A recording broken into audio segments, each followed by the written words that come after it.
Hi hi කොහොමද ඔයාලට? මොකද කියන්නේ අද අපි කිඹුල බනිස් හදමුද?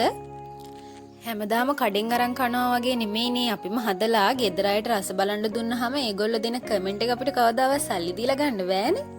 වැඩි කතා නැතුව එන්නක යන්න මාත් එක්ක මේක හදන්න. සේරටම කලින් මං ඊස්ට් ටික ඇක්ටිව් කරගන්නවා. ඒකට ඊස්ට් තේ හැඳි භාගයකට මද රස්නේ වතුර මිලිලිටර් 50ක් දාලා කලවම් කරලා පැත්තකින් තියාගන්නවා. පාම්පිටි ග්‍රෑම් 200ක් අරගෙන ඒකට කිරිපිටි මේස හැඳි 1/2කුයි සීනි මේස හැඳි 1/4කුයි ලුණු තේ හැඳි 1/4කුයි බටර් මේස හැඳි භාගයකුයි දාලා අර කලින් ඇක්ටිව් වෙන්න තිබ්බ ඊස්ට් ටිකක් දාගන්නවා. දැන් මේ ටික හොඳට කලවම් කරගන්නවා. පිටි ටික එකට ඇලෙනකන් අපි මේක අනා ගන්න ඕන. ඉතින් වතුර මදි හින්දා වතුර ටික ටික දාලා අපි අනා ගන්න ඕනේ මේක. මේ වගේ පාම්පිටි අතේ ඇලෙන්නේ නැති පදමට ආවට පස්සේ අපි මේ භාජනයෙන් මේක අයින් කරගන්නවා. ඊට පස්සේ පුළුවන් මේක පිරිසිදු ලෑල්ලකට හරි නැත්නම් පිරිසිදු කරගත්ත පැන්ටි ටොප් එක උඩටම හරි කමන්නේ දාගෙන මේක හොඳට අපි අනා ගන්න ඕනි දැන්. එක අතකින් ඩෝ එක අල්ලගෙන අනිත් අතින් ඩෝ එක අදින ගමන් මේ වගේ මේක අනා ගන්න ඕන. ඔයාලට පේනව නේද මේක අදිද්දි පොඩ්ඩක් කැඩෙන්න බලනවා.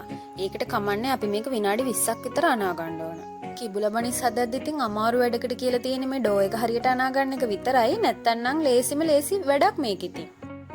මේ තියෙන්නේ මං විනාඩි 20ක් විතර අනා ගත්තට පස්සේ පේනව නේද ඔයාලට මේක දැන් හොඳට ඇදෙනවා. කැඩෙන්න බලන්න එහෙමත් නැහැ. මේ ගානට ආවා කියන්නේ ඩෝ එක හොඳම පද්දමට ඇවිත් කියන එක. දැන් අර කලින්ම පිටි අනාගත්ත භාජනයේටම හරි කමක් නැහැ. අඩියට හොඳට බටර් ටිකක් ගාලා මේ ඩෝ එක ඒක උඩින් තියලා ඩෝ එක වේලෙන්නේ නැති වෙන්න ඩෝ එකෙත් හොඳට බටර් ගා ගන්න ඕන. මේකට බටර් හරි පොල් තෙල් හරි ඔයාලට පාවිච්චි කරන්න පුළුවන්. ඊට පස්සේ මේක හොඳට වහලා පැයක් විතර පිපෙන්න තියාගන්නවා. ඒක පිපෙනකන් අපි සුගර් සිරප් එක හදාගමු. ඒකට මේ වගේ තාච්චියක් ලිපේ තියලා ඒකට වතුර කෝප්ප කාලක් දාලා සීනි මේස හැඳි 2ක් දාගන්නවා. අඩු ගින්දරේ සීනි ටික හොඳට දිය වෙනකන් අපි මේක තියාගන්නවා. වතුර ටික හොඳට නටනකොට ලිපෙන් බා ගන්න ඕන. ගොඩාක් වෙලා මේක ලිපේ තියාගන්න අවශ්‍ය වෙන්නේ නැහැ.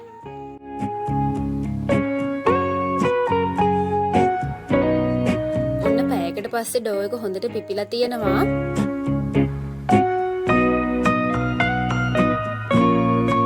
දැන් මේ ඩෝ එක ආයෙත් ලෑල්ලක් උඩට හරි පැන්ටි ටොප් එක උඩටම හරි කමන්නේ දාගෙන ඩෝ එක ටිකක් තුනී කරගන්න ඕන. ඩෝ එක දාගන්න කලින් මේ වගේ පාම්පිටි ටිකක් ඉහා ගන්න. දැන් මේක සමාන කොටස් 4කට කපා ගන්නවා.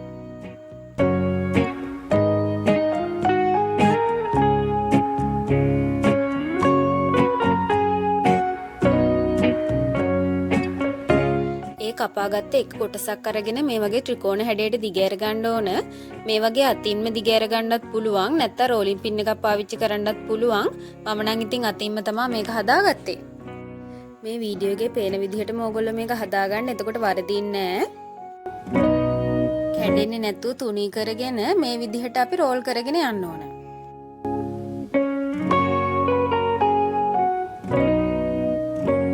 පුරුදු වෙනකොට හරියනවා. මේක අමාරු දෙයක් නෙමෙයි. හරිම ලේසි. මේ තියෙන්නේ මේ වගේ හදාගත්ත එක දැන් ලෑල්ලකට හොඳට පාම්පිටි ගාලා ඒකේ තියාගන්නවා.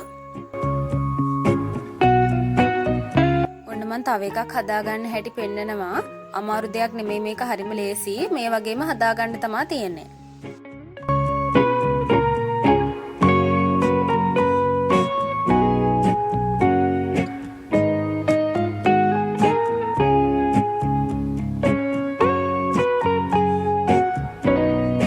මේ වගේ හදාගත්තට පස්සේ ආයෙ විනාඩි 20ක් විතර වහලා තියාගන්නවා.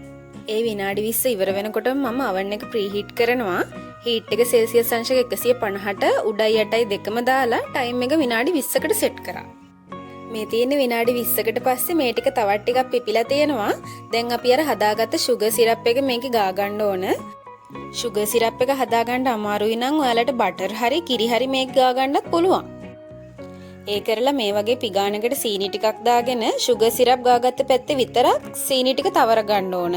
ඇත්තටම මල් ළඟ මේ වෙලාවේ තිබ්බේ කැට පොඩි සීනි එක. ඔයාලට පුළුවන් නම් කැට ලොකු සීනි එකක අරගන්න. එතකොට තවත් මේක ලස්සනට එනවා. oven tray එකට oil paper එකක් දාලා මම මේ ටික ඒකේ තියාගත්තා. oven එක ප්‍රීහීට් වුණාට පස්සේ මේ ටික oven එකට දාලා සෙල්සියස් අංශක 150ට විනාඩි 20ක් බේක් කරගන්නවා. පාන් පිටි ග්‍රෑම් 200කින් බනිස් 4ක් හදාගන්න පුළුවන්. ඔන්න දැන් බනිස් ටික බේක් වෙලා ඉවරයි. බනිස් ටික බේක් වෙනකොට ඉතින් ගෙදරත් බේකරි එක වගේ තමයි සුවඳ. ඇත්තටම ඉතින් මේක හදාගන්න ගොඩක් අමාරු නෑ, හරිම ලේසි. ගොඩක් දේවල් ඕන වෙන්නේ නැති හින්දා හිතුන ගමන් හදාගෙන උණු උණුවේම රස බලන්නත් පුළුවන්.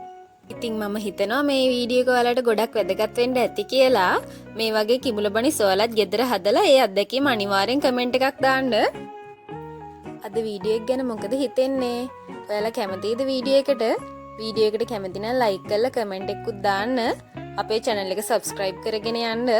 ආයෙත් මේ වගේ ලස්සන වීඩියෝ එකකින් හම්බෙමු. ඔයාලට සුබ දවසක්.